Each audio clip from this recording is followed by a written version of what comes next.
जैसे कि पिछले वीडियो में हम लोगों ने रैबिस टेस्ट का प्रूफ देखा था, इस वीडियो में हम लोग बहुत सारे क्वेश्चंस करेंगे, ठीक है। So first question, examine the convergence of the following series n+1 n+2 upon n+3 and n+4। So first of all हमें क्या निकालना है रैबिस टेस्ट से, मतलब रैबिस टेस्ट में हम लोग निकालते क्या चीज़ है वो देख लेते हैं। तो हमें UN/UN+1 ये रेशियो का ज़रूरत है। अब ये रेशियो किस चीज़ से आता है?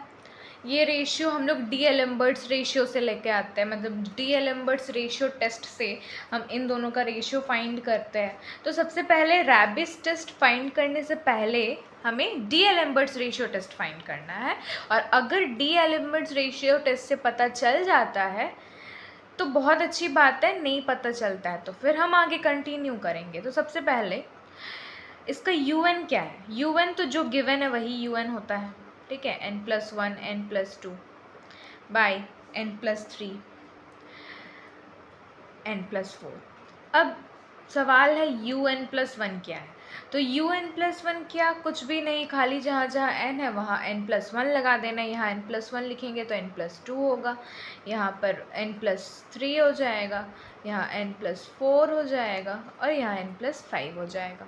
बहुत सिंपल था ना। We have to find out the limit when n tends to infinity UN/UN+1 ये क्या होगा? तो UN तो हमें पता है n+1 n+2 by n+3 n+4, ठीक है। डिवाइडेड बाई UN+1, तो ये ऊपर वाले ये रेसिप्रोकल हो जाएगा तो n+4, ठीक है। और यहाँ पर n+4 ये ऊपर हो जाएगा और यहाँ पर हो जाएगा n+3 बाय 5 बाय यहाँ पर हो जाएगा n+2 और ये n+3, ठीक है। कोई प्रॉब्लम नहीं है।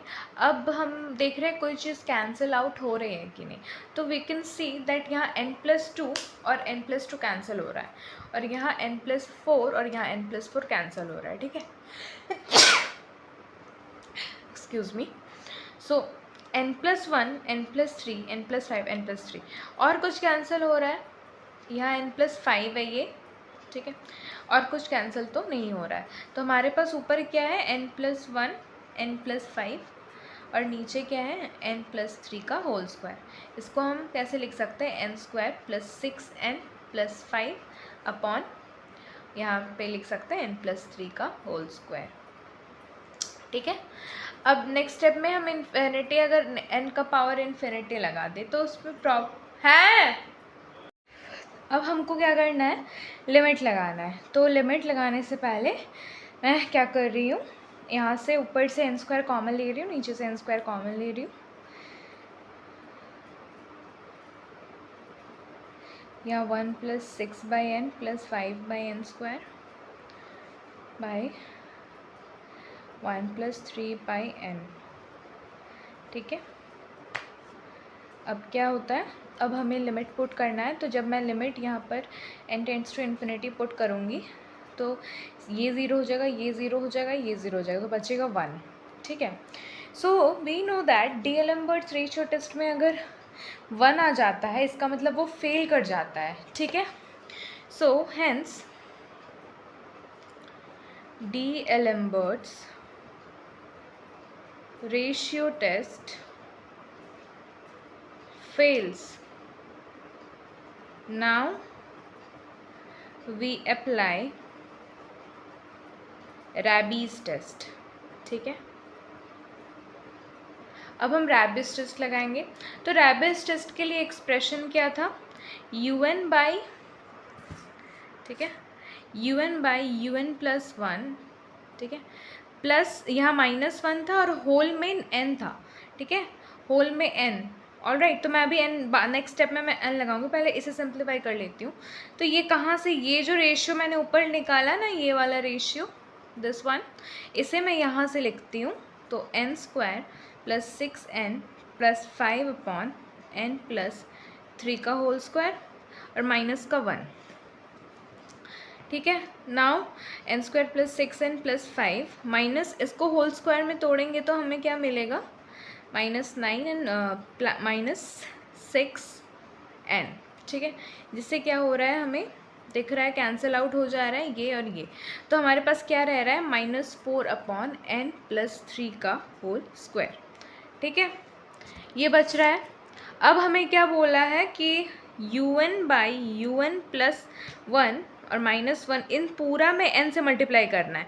तो हमारा ये क्या हो जाएगा, ये क्या हो जाएगा, -4 मल्टीप्लाई कर रहे हैं हम लोग, ठीक है। तो यहाँ n हो जाएगा और बाई नीचे n+3 का होल स्क्वायर बचेगा। अब अगर आप सोचिए कि इसमें अगर लिमिट मैं पुट कर देती हूँ, limit n tends to infinity, तो मेरा पूरा इन्फिनिटी हो जा रहा है, ठीक है। तो मैं क्या करूँगी ना, इसमें दो ऊपर नीचे दोनों में कॉमन लूँगी n। तो n ऊपर कॉमन आएगा, नीचे भी मैं अगर n को कॉमन ले लेती, नीचे तो n² कॉमन ले लेती हूँ सबसे अच्छा। एक मिनट, ऊपर n कॉमन ली मैं, नीचे n² कॉमन ले रही हूँ। तो नीचे यहाँ पर ऊपर -4 बचता है और नीचे n, 1 सेकेंड मैं सोच लेती हूँ, 1 मिनट। हाँ ठीक है। तो फिर यहाँ पर 1+3/n बच रहा है, ठीक है।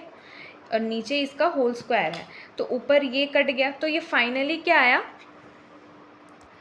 Finally limit n tends to infinity लगाऊँ, -4/n+3/n का स्क्वायर। तो इसमें अगर मैं इन्फिनिटी लगाती हूँ तो ये पूरा ज़ीरो पर जा रहा है, ठीक है। ठीक है, कोई बात नहीं, ज़ीरो आने से चलेगा, ज़ीरो जो कि <1 होता है, ठीक है। इसका मतलब हेंस अगर 1 से छोटा है, hence by Rabi's test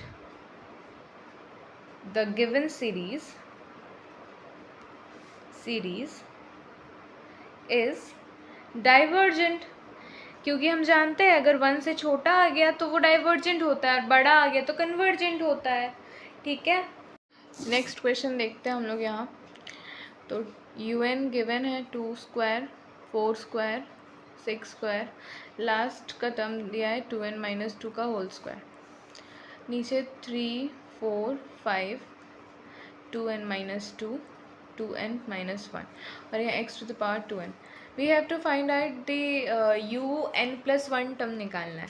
un+1 term से आप क्या समझते हो, मतलब एक टर्म ज़्यादा, राइट। मतलब जहाँ n है वहाँ पर n+1 होगा, ये सबको समझ आ रहा है बात क्लियरली। तो मैं क्या कर रही हूँ, यहाँ पर 2n+1 अगर मैं यहाँ करती हूँ, -2 का ये होल स्क्वायर अपॉन यहाँ पे 2n+1 करती हूँ -2 और यहाँ 2n+1 -1।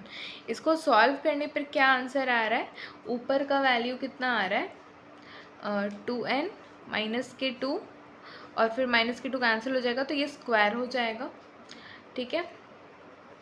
देखिए 2n + 2 -2 तो कैंसिल हो गया, तो 2n² हो गया बाय यहाँ पर 2n + 2 अगेन 2n आएगा यहाँ और ये 2n + 2 -1 मतलब 2n + 1, ठीक है। इतना आ रहा है, सब कोई अग्री कर रहा है। चलिए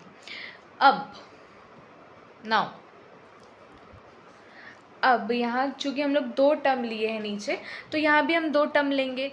तो ऑब्वियस सी बात है, 2 टर्म लेने का मतलब इससे एक टर्म आगे नहीं जाएंगे, इससे पहले वाला टर्म लेंगे। तो इसके पहले वाला टर्म क्या है, यही है, मतलब 2n-2 का स्क्वायर ही है, राइट। तो un+1 का टर्म हमारा ये आ गया है। अब हमको क्या चाहिए, un/un+1 का रेशियो चाहिए। रेशियो में हम क्या करेंगे, 2n-2 का square upon 2n-2, 2n-1 into 2n, 2n+1, 2n का स्क्वायर, 2n-2 का स्क्वायर। मैं यहाँ पर लिख दी उस साइड, लेकिन बात बराबर है, ये इससे छोटा टर्म है, इससे ये कैंसिल हो गया, राइट।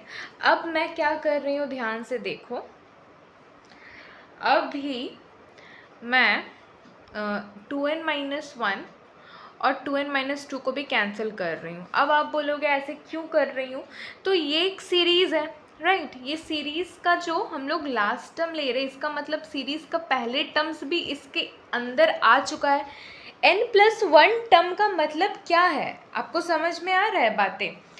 un टर्म्स का मतलब, और इन दोनों का अगर मैं रेशियो कर रही हूँ ना, अगर ये un दिया हुआ है, un+1 रेशियो कर रही हूँ, मतलब ये सम पहले ही जो ये सारे के सारे टर्म्स थे वो क्या कैंसिल आउट हो चुके हैं। मतलब कि इससे पहले भी कुछ टर्म्स आए होंगे जिसमें ये दोनों का वैल्यू होगा। मेरी बात को आप समझो मैं क्या कह रही हूँ। ये तो लास्ट टर्म ले ली, un+1 टर्म ले ली, इससे पहले un आया, इससे पहले un-1 आया होगा, इससे पहले un-2 आया होगा, तो वो इससे क्या हो गया, कैंसिल आउट हो गया, राइट। कैंसिल हो जाने से उधर मैं इसको शो नहीं की हूँ, लेकिन ये तो कैंसिल होगा ना जी। हाँ, ये समझ आ रहा है सभी को कि ये पूरा जो है सीरीज उसका रेशियो कर रही हूँ, तो ये सारा का सारा टर्म कैंसिल होकर लास्ट में खाली इतना बच रहा है, इतना बच रहा है, ठीक है। तो 2n+1 बाई 2n का स्क्वायर, ठीक है, इतना बचा। इसमें भी मैं क्या करूँ, काट दूँ, इतना को काट दे रही हूँ, तो क्या बचा 2n+1 अपॉन 2n, ठीक है। अगर मैं 2n कॉमन ले लेती हूँ तो 1/2n, यस, इंटू यहाँ पर x का पावर 2n को तो भूल ही रही हूँ, सो वेरी जो मैं करते आती हूँ, तो x का पावर यहाँ पर 2n+2 हो जाएगा, ठीक है। तो यहाँ पर इंटू एक्स का पावर -2 आ जाएगा, और यहाँ पर इंटू 1/x का पावर स्क्वायर, ठीक है। Is it okay till here? तो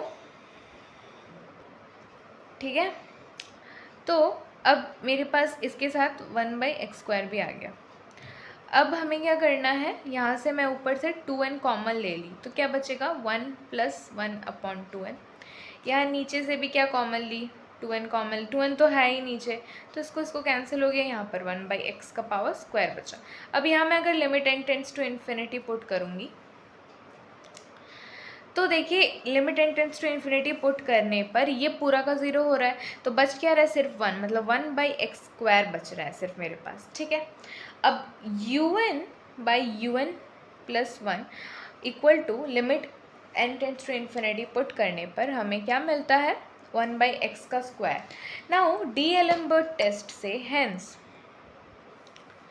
bye D'Alembert's test, the given series is convergent or divergent according as 1/x², ठीक है। ध्यान रखिएगा मैं क्या लिख रही हूँ, 1/x² लिख रही हूँ। डी-एलेम्बर्ट्स रेशियो टेस्ट में था, अगर x 1 से बड़ा है तो कन्वर्जेंट है। यहाँ पर 1/x² अगर 1 से अगर कन्वर्जेंट होगा तो इस चीज़ को, इस पूरे का पूरा, अच्छा देखिए आपको इजीली समझा रही हूँ, अगर x 1 से बड़ा होगा तो कन्वर्जेंट होगा, लेकिन 1/x ये अगर मैं इसमें कुछ भी टर्म x का डालूंगी, अगर मैं 2 डाल देती हूँ, तो 2 डालने पर तो ओवरऑल ये छोटा हो जाएगा ना, ठीक है। तो इस पूरा को अगर x का वैल्यू मैं यहाँ पर 2 डालती हूँ तो 0.5 हो जा रहा है, ठीक है। x का वैल्यू अगर मैं यहाँ पर 3 डालती हूँ तो 0.2 कुछ भी हो रहा है, तो इसीलिए इस पूरा का वैल्यू कन्वर्जेंट होने के लिए इज ग्रेटर देन, इस साइड का 1 होना पड़ेगा, ठीक है। और डाइवर्जेंट होने के लिए 1/x², ऐसे होगा, तभी हमारा क्या लिखाएगा, x², ठीक है। लेकिन ये दो कंडीशन के बाद भी ये फेल करेगा इफ़ x² = 1, देन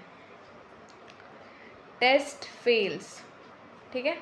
तो उस केस में हम लगाएंगे रैबीज़ टेस्ट, ठीक है, क्योंकि अभी हम लोग का ये कुछ आंसर नहीं आया है। अगर वन कुछ फाइनाइट आ जाता तो बात ही नहीं होता, ये सब करते ही नहीं, लेकिन कुछ फाइनाइट नहीं आया है, ठीक है, ये एक एक्स आ गया है, तो इसके लिए हमें ये तामझाम करना पड़ रहा है। तो अभी रैबीज़ टेस्ट अब हम लोग पॉसिबिलिटीज़ ले रहे थे, पॉसिबिलिटीज़ लेना मतलब एक बार लेस देन देखे, एक बार ग्रेटर देन देखे। अब हम लोग देख रहे हैं कि इफ़ x² = 1, देन टेस्ट क्या हो जाता है, फेल्स, टेस्ट हो गया fail, then we apply Raabe's test. अब रैबीज़ टेस्ट मतलब UN/UN + 1 - 1 कर दो, मतलब 2n + 1, ये लास्ट हमारा आया था, ठीक है, -1, तो ये आ जाएगा 1/2n, और हमें इस पूरा में क्या करना है,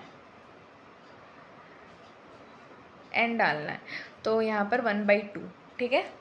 तो limit n tends to infinity, n UN/UN + 1 - 1, ये क्या हो जाएगा 1/2। अच्छा 1/2 विच इज़ लेस देन 1, 1/2 1 से छोटा है, ठीक है, which is less than 1, less than 1, so hence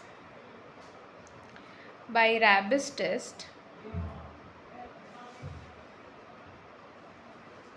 given series is divergent, ठीक है, ठीक है। यहाँ पे लिख लीजिए when x² = 1। हम समझ गए, ये इस तरफ का अगर 1/x² आया ना, तो इस तरह से ही हम लोग करते हैं, ठीक है।